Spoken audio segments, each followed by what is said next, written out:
As ഒരു beautician അമ്മൂമ്മ എന്നുള്ള രീതിയിൽ എൻ്റെ അമ്മയ്ക്ക് ഇതിൽ കൂടുതൽ പണി കിട്ടാനൊന്നുമില്ല കേട്ടോ.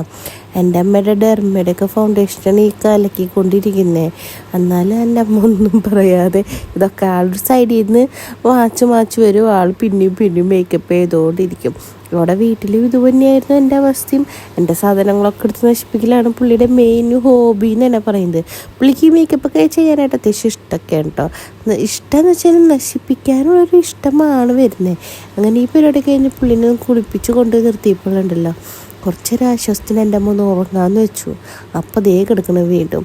പുള്ളി അതിൻ്റെ മേത്ത് കയറി കിടന്നിട്ട് പറക്കാനുള്ള ശ്രമമാണോ എന്തിനുള്ള ശ്രമമാണോ എന്നൊന്നും അറിയില്ല.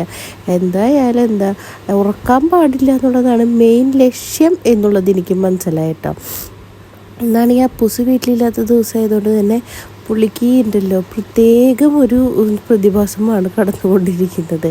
കുറച്ച് നേരം ഫോൺ നോക്കിയിരിക്കും, പിന്നെ പുള്ളി കളിക്കും. ഇത് തന്നെയായിരുന്നു ഒരു രീതിയിൽ നമ്മൾ ഉറങ്ങാൻ സമ്മതിക്കരുത് എന്നുള്ളതാണ് നമ്മൾക്ക് മെയിൻ അജണ്ട എന്ന് പറയുന്നത് കേട്ടോ. മിക്ക അമ്മമ്മമാരുടെയും അവസ്ഥ ഇതൊക്കെ തന്നെയായിരിക്കും ഇപ്പോഴത്തെ പിള്ളേരെ കൊണ്ടുള്ളത്. ഇപ്പോഴത്തെ പിള്ളേരെ നമ്മൾ കൺട്രോൾ ചെയ്യാൻ നോക്കിയിട്ട് ഒരു കാര്യമില്ല. അവരുടെ ഇഷ്ടത്തിന് നമ്മളെ കൺട്രോൾ ആക്കിക്കൊണ്ടിരിക്കുക എന്ന് മാത്രമല്ല കേട്ടോ. പിന്നെ ഞാൻ ചീത്തയൊന്നും പറയാറില്ലെന്ന്. ഇതാണെങ്കിലോ അച്ഛൻ പുതിയ എണ്ണക്കുപ്പി വിളക്കൊക്കെ വെക്കാനായിട്ട് കൊണ്ടുവന്നതാണ്.